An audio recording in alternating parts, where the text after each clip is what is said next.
Welcome to the next episode of Great War Story. This one's a short one, and I've decided I'm just going to make a few clips of funny little episodes that I've encountered during my research that don't really fit into any other particular story, but they tickled my fancy or I found them interesting. So the first of these short little episodes comes from one of the German regimental histories that I acquired while I was researching the death of my great-uncle, William Francis. You can learn about him in my previous episode called No Known Grave. So this is from the regimental history of Infantry Regiment number 150, the 1st Ermelandisches, and the translation with that would be the 150th Infantry Regiment, the 1st Warmians, and this book was published in Germany in the 1930s, and that's the front cover of the book. Now, to tell you exactly where this is requires a very quick history and geography lesson, because it's actually in eastern Poland today. So this place, Ermeland, no longer exists for reasons I actually completely do not understand. In English we call Ermeland Warmia, or Warmia. I do not know why. And without going into a long and sordid explanation of the changes in the border with Germany, the borders of Germany today are much reduced as a result of things that happened in World War I and World War II. Poland is now a country in its own right, and there's even this funny little pocket that belongs to Russia up there at the top called Kaliningrad. Now, back then, Kaliningrad was called Königsberg, and to also help you place it, this Allenstein that's on the map on the right is now called a Polish name.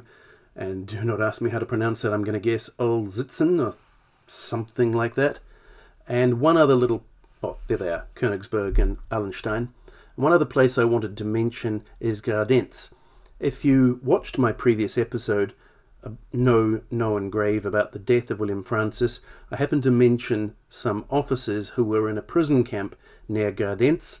Well, that's what the Germans called it at the time, but these days it has... It has a completely different name in Polish, and honestly I can't remember what it is. Now, this particular regiment spent most of World War I fighting on the Eastern Front. Well, it kind of makes sense, considering where they were recruited. And in fact, if you look through the regimental rolls, you actually see quite a lot of names that look distinctly Polish. So there were ethnic Germans, but there were also quite a lot of ethnic Poles who were recruited in this part of what was then known as Prussia. And here's a couple of photos from their regimental history showing some river crossings they did at a place called Grodno. Now, on a modern-day map, Grodno is in Belarus. And you can see here where the front was at the time. The top right, there's a bridge. I guess the Russians probably destroyed it as they were retreating. And then there's a German pontoon bridge that allowed them to cross. So these were one of these regiments that were fighting the Russians in the east, and then were retrained and re-equipped and brought to the Western Front to take part in the grand assault known as the Kaiserschlacht, or the German Spring Offensive. And you know already, if you watched that previous episode, I'm particularly interested in that because that's how my great-uncle was killed. And this regiment was one of the regiments involved in attacking the sector that was being defended by my great-uncle.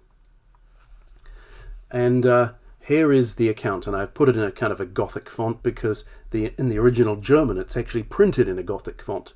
So, Deputy Sergeant Burkhardt describes a humorous incident in his memories of the machine gun company. We were on the way back to Lyon from an exercise, accompanied by the sound of regimental music, marching happily through the beautiful spring weather, but there was still to be an unpleasant surprise shortly before our entry into the city. Now, it's actually quite hard to translate some of these German ranks. You can see I chose to call him Deputy Sergeant. Well, he was a Weserfeldwebel. Now, what the heck is a Weserfeldwebel? Well, you might translate that as a Weissfeldwebel, but that doesn't help us much because what is a Feldwebel? Well, a literal translation would be a Weissfield usher, but this is apparently, so I'm told, historic German, and it essentially means an NCO. The most senior NCO would be a Feldwebel, something like a regimental sergeant major. The next level down, perhaps a straight sergeant, perhaps a little bit more junior than a sergeant, is a Vizefeldwebel, a vice field usher.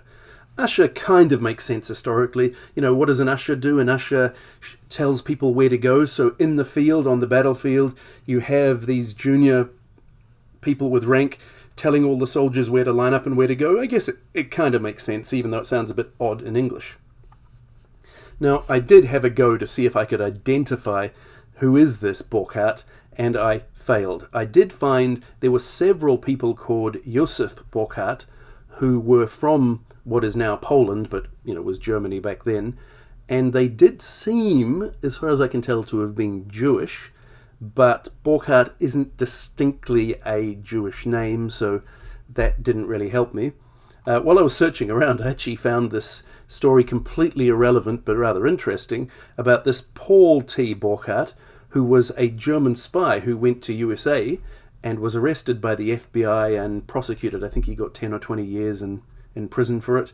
And actually, one of his excuses was he was pretending he went to America because he was from a persecuted ethnic minority, and that was why he fled. But actually, no, he was a Nazi agent. But sadly, even though that would have been really cool if it had been the same guy, I'm almost certain it's not my Deputy Sergeant Burkhardt. Okay, let's get back to that story about Deputy Sergeant Burkhardt. What was the unpleasant thing that happened?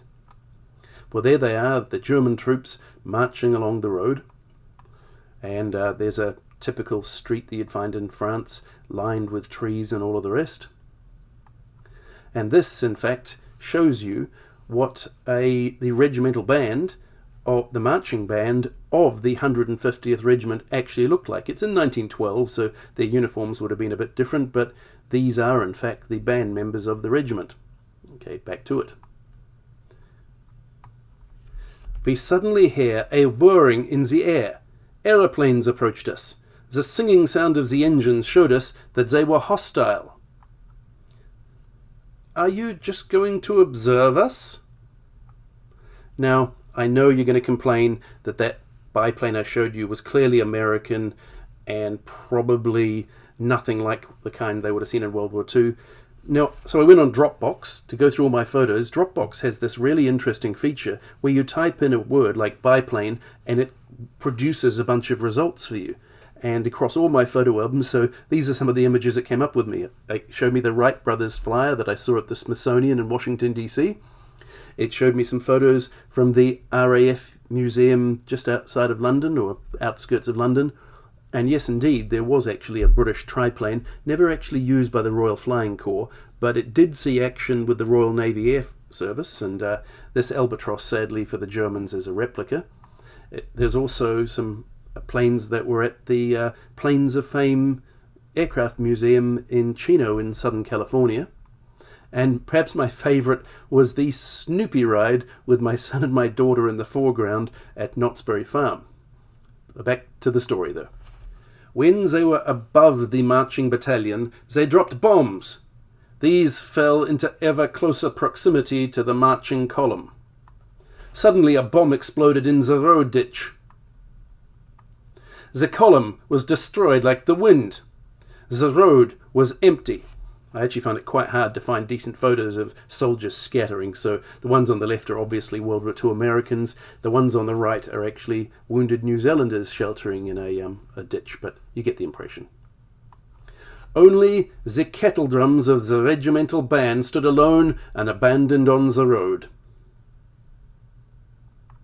And around them a riderless horse pranced and could not be brought under control. Now, the original German calls them timpani.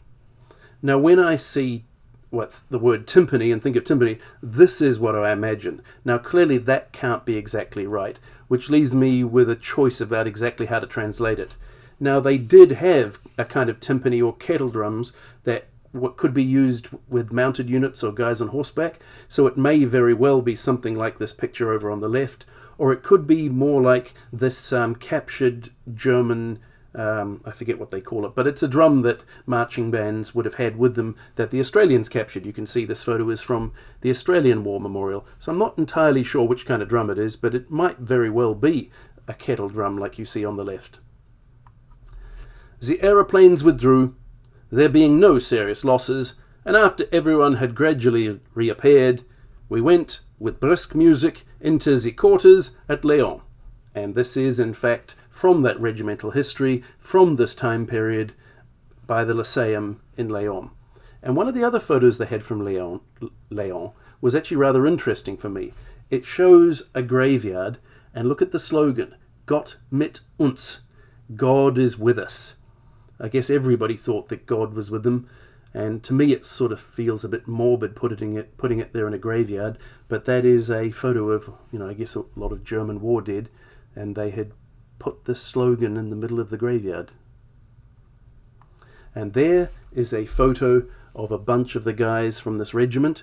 Underneath it says Unsere Minenwerfer. Now I've mentioned Minenwerfers in my last episode, and I showed you a picture of a heavy caliber one. These ones you can see a light caliber that they could take right with them, right up the front, to help them in combined armed operations. And also, rather cute if you hadn't noticed, down the bottom you can see they have their mascot with them. I guess it's a German Shepherd.